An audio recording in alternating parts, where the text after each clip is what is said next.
So while we're also working on the Hydro Hot on the 110 volt side to get all that fixed up, we also had another issue. I know it's issue after issue with this thing. And again, I'm going to strive that this thing has been my nemesis. I love it. When it works awesome. It's great. The other 6 days out of the week, I hate this thing. But anyways, the other issue we're also having with it is kind of an intermittent issue. We recently ran into an issue where our low tank level cutoff would come on, but the tank was full. So just a simple fix on that. This is the low tank level switch right here to get you by. Strictly in the case of emergencies, do not leave it like this. You can simply unplug this and jumper these two wires together. It will close that circuit. The light will go off. Your Hydro Hot will continue to work. Get it fixed as soon as you can. Do not leave it like that. If you really do run out of coolant, it will melt itself down in a second. That thing gets super hot, and that heat is absorbed by the boiler fluid. No boiler fluid, it's going to get hotter and hotter in that burn chamber. It's going to nuke itself. So just to get us by, we jumpered it. I kept an eye on the level every single day, although we did not have a leak, but just double checking to make sure. So we're just going to go ahead and change the switch. Again, John Carrillo, thank you so much. Reached out to them for the switch as well. It's a very, very simple setup. Here's your little switch right here. It is stamped on the top, normally open. That's because when this switch sits in a shelf state, nothing hooked to the wires, no circuit, no power, no ground. These two wires right here, the contacts will be open, normally open. That's the way it's sitting right now, open. All right. If we start simulating our fluid level coming up, we just simply raise up on the float. You will notice that the meter will go closed.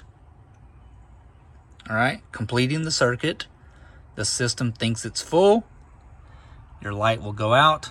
Everything is happy. Vice versa. If you start losing coolant, your float will come down and down and down and down. And eventually it will be low. The circuit will go back open. The light will come on. Out of fluid. We're just going to go ahead and replace this. It's not hard. This switch is bad, so all we're going to do is simply just snip the wires off, use a standard socket in there. I will put the size of the socket here somewhere in the bottom of the video. We'll get the old sensor out. We'll put our new sensor back in. We will use, basically, it's an oxygen sensor socket. It can be one like this. It can be the long one with the slot all the way in it. It is 7/8 inch. That's what you need so that it can go the slotted so the wires can go through there. And we'll screw this thing back in, plug it all back in, and be done with this issue. This has been an intermittent issue. Sometimes it works, sometimes it doesn't. A lot of times we can come out here and just tap on the stupid thing and the switch will start working. So I just suspect it is the tiniest of contacts in here that switches that thing. I'm just suspecting that the switch contacts are bad. I mean, it's never been replaced. So super simple. We're going to get that replaced as well while we're continuing to troubleshoot the 110 volt house side heating element. So again, all I did was I just took a pair of snips. I just cut the wires off. I'm using just a regular socket on it. This is our original switch that's still in here, so it's just a 5/8 inch socket. So I just stuck a 5/8 inch socket on there. We'll just unscrew it out of there.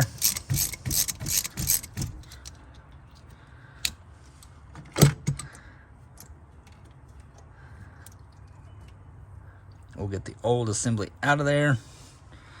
And there it is. As you can see, it's just all plastic. These things are prone to failure. Kevin, thank you, sir. We made a video a while back about doing the whole the blower motor fuel pump assembly rebuild. And Kevin, you know who you are. He commented, he's like, hey, have you changed the float switch yet? You will. Well, thanks, Kevin. But it didn't break, sir. Just the contacts went bad. But thanks, Kevin, anyways, for the tip that we needed to go ahead and get that replaced. So anyway, that's it. That's all it takes to get the old one out. Super simple. We'll get the new one stuck in there. Again, we will use a different socket. It's just an oxygen sensor socket, 7/8 inch. We'll get this one screwed back in there. Be sure you get it oriented correctly. If you get one from John Carrillo, it is stamped on the top, normally open.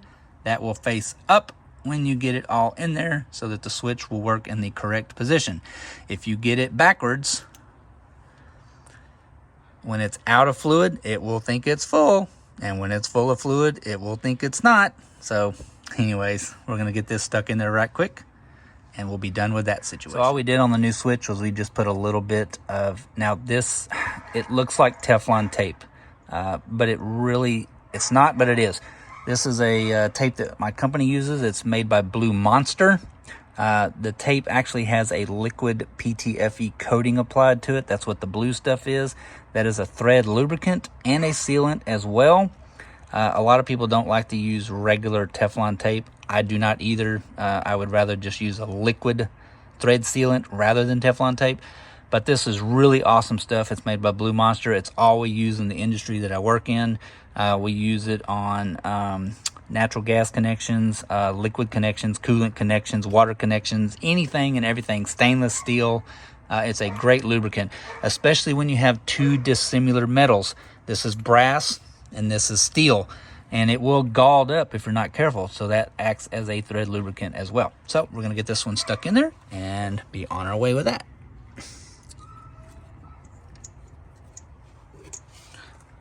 It's really tight up in there.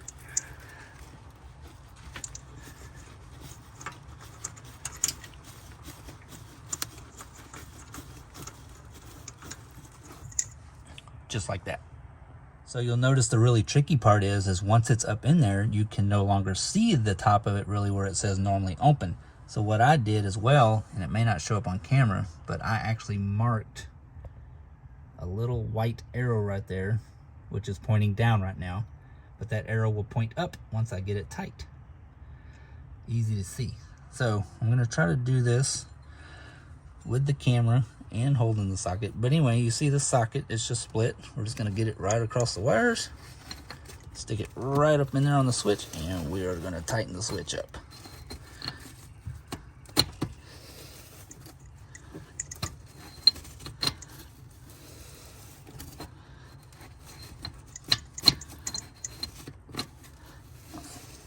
All right, and we're not looking to bury the switch in there where we run out of threads. I mean, just get it snugged up. Take your ratchet and a short extension and just snug it just a little bit. That's all you need to do. You don't need to bury it in there, all right? Almost there.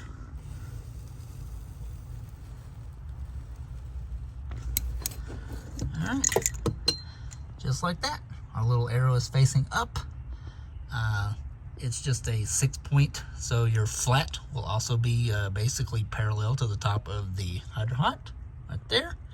And that is all it is. And all you have to do after that is plug the switch back in. Also, it does not matter the orientation that these wires plug back in. All you're doing is completing a circuit. They both have the same connector on them. All right, these sides are both the same. These are both the same. So just plug it back in.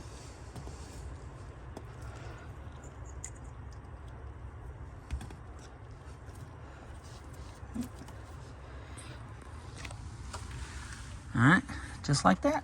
One float switch replaced.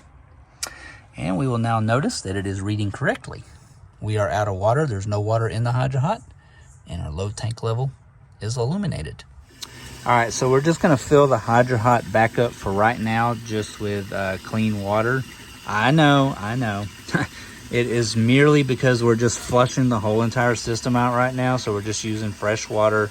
It's not going to stay in there. We've been draining it and filling it, draining it, filling it, just getting everything changed out. But that hydro hot fluid is very expensive, so there's no reason to waste it. And while we've been working on the float assembly and getting the 110 volt side here working correctly, we've just been using fresh water. Once we get everything fixed and everything is going good and everything like that, we'll drain this whole system back out and we will refill it with the proper ratio of boiler fluid and distilled water. You really should only use distilled water in these things and not fresh water at all. And also, while just plain water will get really hot and work really efficient, it's not good for your hydro hot. be sure that you use the proper solution of boiler fluid and water, as also, you know, it does keep it from freezing if you're in cold environments. Also, the boiler fluid does have additives in it, so it keeps it from rotting the inside of your tank and stuff out, as well as all your heat exchangers and stuff on your zone pumps and your pumps and everything like that. So before the haters start commenting on it, that's all we're doing, is we're just flushing the system out.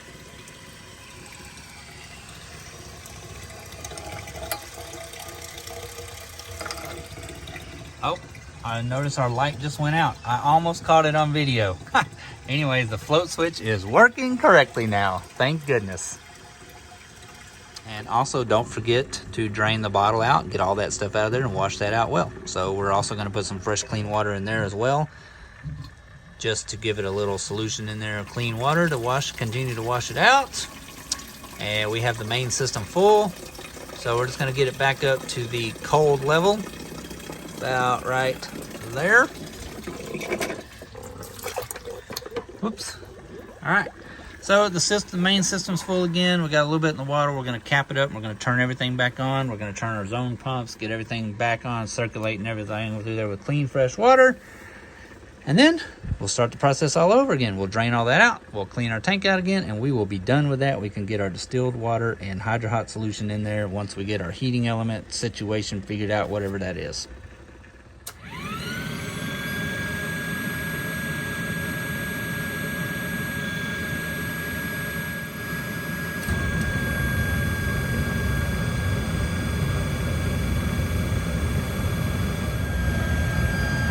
Alrighty, got the system back on there, and what we did is we went inside and we turned both of our heaters back on. So you'll notice that pump 1 is running, pump 2 is running. We're heating zone 1, we're heating zone 2. These are your zone pumps right here. This is what circulates to the front of the coach and to the back of the coach. It heats the bays, it heats the water tanks. There's a heat exchanger on the other side of the water tanks. And then, you know, you got your little radiator in the front that the fan blows across, and one in the back, vice versa. So that's what your two zones are. Your two zones are, and that's what your two pumps are. Pump number 3 is your circulation pump for your boiler fluid whenever it's heating. That pump is right here behind the blower burner assembly.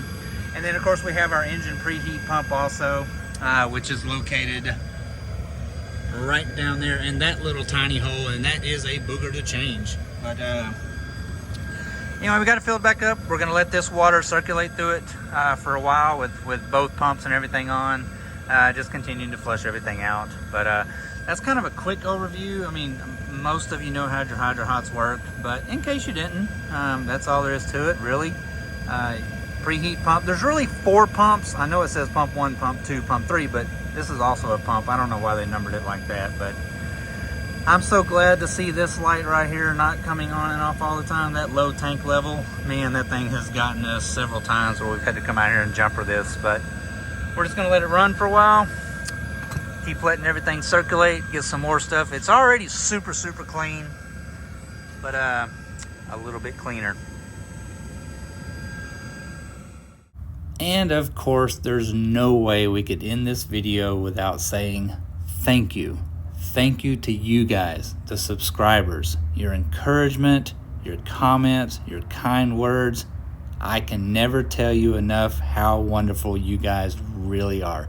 So thanks to each and every one of you for taking a little bit of time and giving it to us each week. And don't forget, we still have a long, long way to go. Bye, guys.